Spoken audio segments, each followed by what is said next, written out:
بسم اللہ الرحمن الرحیم۔ پیارے اور معزز سامعین، دل کی گہرائیوں سے السلام علیکم۔ میرے چینل کو سبسکرائب کر کے، لائک کر کے، شیئر کر کے مجھے شکریہ کا موقع دیجیے اور میرے آخر تک رہے تاکہ آپ کو کچھ نتیجہ اور سبق مل سکے۔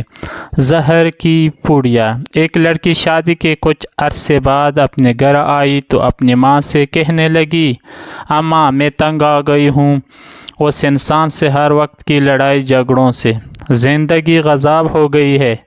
جی میں آتا ہے میں اسے جان سے مار دوں، قتل کر ڈالوں اس کا، لیکن قانون کی گرفت سے ڈر جاتی ہوں۔ اماں بتائیں میں کیا کروں؟ ماں نے کہا، بیٹی اگر اتنی ہی تنگ آ گئی ہو تو زہر دے کر مار دو اسے، میرے پاس ہے ایک زہر ہے جو آہستہ آہستہ اثر کرتا ہے، وہ کھلا دینا بس۔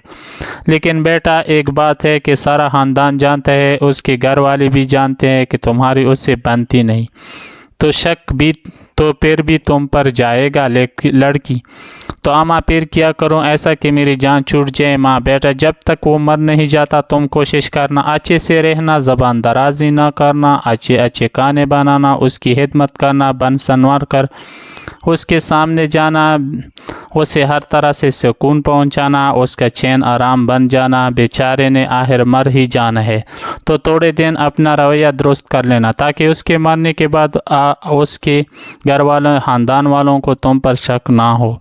لڑکی اپنی ماں سے زہر کی پوڑیا لے کر چلی جاتی ہے۔ کچھ دنوں بعد اچانک وہ لڑکی پھر سے اپنی ماں کے پاس آ کر رو کر کہتی ہے، اماں اس زہر کا کوئی توڑ ہے کیا؟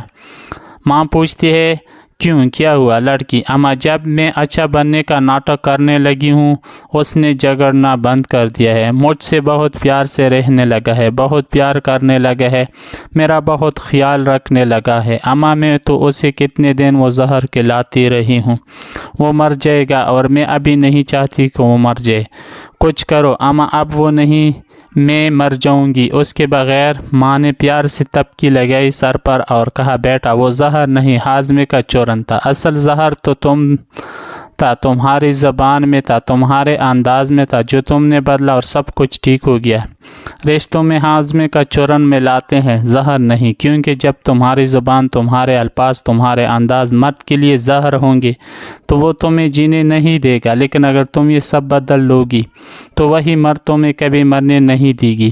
خیال رکھو تو خیال کیا جائے گا، اگر آپ کسی کا خیال رکھتے ہیں معاشرے میں تو آپ کا بھی خیال کیا جائے گا۔ Will respect to respect.